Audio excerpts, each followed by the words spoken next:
আজ থেকে 6 বছর আগে রিলিজ হয়েছিল এই আইফোন এক্সএস। 6 বছর আগে রিলিজ হওয়ার সত্ত্বেও এই ফোনটির চাহিদা এখনও একটুও কমেনি। ফোনটি এত আগের ফোন হওয়ার সত্ত্বেও এই ফোনটির কেনার চাহিদা এখনও কমেনি। 25 থেকে 30,000 টাকা খরচ করলেই বর্তমানে আপনারা এই ফোনটি পেয়ে যাবেন। আর এই ফোনটার ইন হ্যান্ড ফিল্ড যেটা রয়েছে সেটা আশা করি সবার কাছেই ভালো লাগবে। আর এই ফোনটা এতটাই কমফোর্ট যে এই ফোনটা আপনারা এক হাত দিয়ে সহজেই ধরে রাখতে পারবেন। সাইডে ক্রপ হওয়ার কারণে এবং ফোনটি ছোট হওয়ার কারণে অনেকটাই ধরে মজা আছে। এই কারণে ফোনটা আমি খুব কমফোর্টভাবে ইউজ করতে পারতেছি। আমি অন্য ফোনও ইউজ করেছি কিন্তু এরকম কমফোর্ট ফিল আমি পাই নাই। আমার মনে হয় সবার কাছে এই ফোনটি ভালো লাগবে। আর এই ফোনের ডিসপ্লে হিসেবে ইউজ করা হয়েছে 6.8 ইঞ্চি সুপার রেটিনা ডিসপ্লে। এই ফোনটি যদি আপনারা ইনডোরে ইউজ করেন তাহলে খুব সহজেই আপনারা ইউজ করতে পারবেন। বাট আপনারা যদি বাইরে গিয়ে এই ফোনটা ইউজ করেন তাহলে হয়তো একটু হাপসি টুপসি খেতে হবে, কারণ ফোনটির ব্রাইটনেস একটু কম হওয়ার কারণে বাইরে ফোনটা ইউজ করতে একটু সমস্যা বোধ করতে হবে আপনাদের। তবে আপনারা যে সবসময় এই ফোনটি বাইরে নিয়ে ইউজ করবেন তেমন তো না। এই ফোনটি যদি আপনারা ইনডোরে ইউজ করেন তাহলে অনেক সুন্দর পারফরমেন্স পাবেন।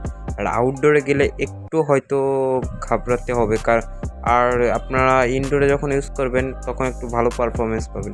কিন্তু আপনারা যদি আউটডোরে ইউজ করেন এমন না যে আউটডোরে ভালো পারফরমেন্স পাবেন না, আউটডোরেও ভালো পারফরমেন্স পাবেন কিন্তু আউটডোরে তেমন একটা ভালো পারফরমেন্স পাবেন না।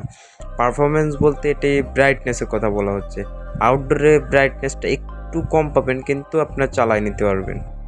তবে আপনারা যদি পারফরমেন্সের কথা বলেন যে 6 বছর পরে এসে ফোনটাকে হ্যাং করে কিংবা ল্যাগ করে কিনা, না, এমন কোনো প্রবলেম আমি এতদিন ইউজ করে পাই নাই। আর হয়তো আপনারাও পাবেন না, ফোনটি অনেক ফাস্ট আছে। এখন যদি আপনারা ক্যামেরার কথা বলেন তাহলে ক্যামেরা দিয়ে অনেক সুন্দর ছবি তোলা যায়।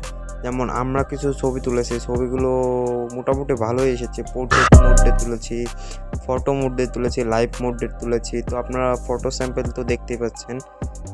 এরপরে আমরা সেলফি ক্যামেরা দিয়েও কিছু ছবি তুলেছি, যেমন ছবিগুলো দেখতেই পাচ্ছেন।